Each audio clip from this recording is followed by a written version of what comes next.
భారత సంతతికి చెందిన సునీత విలియమ్స్, అమెరికన్ వ్యోమగామి బుచ్ విల్మోర్ సహా మిగిలిన వ్యోమగాములు తిరిగి భూమిపైకి వచ్చేస్తున్నారు. దాదాపు 9 నెలల పాటు అంతరిక్షంలో చిక్కుకుపోయిన వీరు భూమిపైకి మరికొన్ని గంటల్లోనే రాబోతున్నారు. ఈ విషయంపై నాసా కీలక ప్రకటన చేసింది.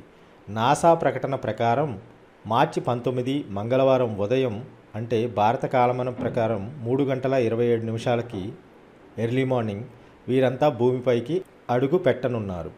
అయితే అమెరికా టైం ప్రకారం మంగళవారం సాయంత్రం 5:57 వారి భూమిపై ల్యాండ్ కానున్నారు.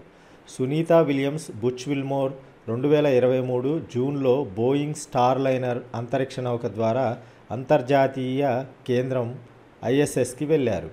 అయితే బోయింగ్ నౌకలో తలెత్తిన ప్రాపల్టన్ సమస్యల కారణంగా వీరిద్దరినీ తిరిగి భూమిపైకి తీసుకురావడం ఆలస్యమైంది. ఈ క్రమంలోనే సునీత విలియమ్స్ ఆరోగ్య పరిస్థితిపై రకరకాల కథనాలు వెలువడ్డాయి. ఆమె మరింత కాలం బతికే ఛాన్స్ లేదని సోషల్ మీడియాలో వార్తలు వైరల్ అయ్యాయి. వాటన్నిటికీ చెక్ పెడుతూ నాసా గుడ్ న్యూస్ చెప్పింది.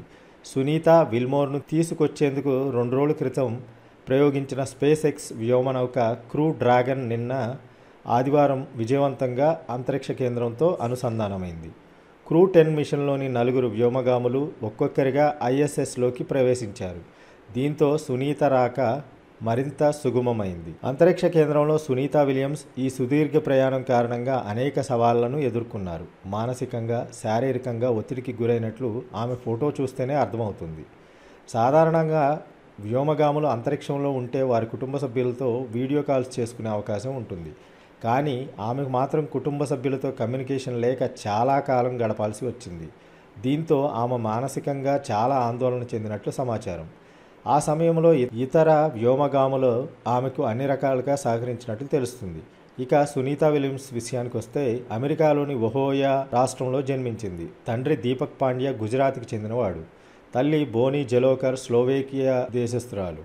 అమెరికాలోని నవల్ అకాడమీలో physics degree, Florida institute of technology నుంచి ఇంజనీరింగ్ మేనేజ్మెంట్లో మాస్టర్స్ పూర్తి చేసింది.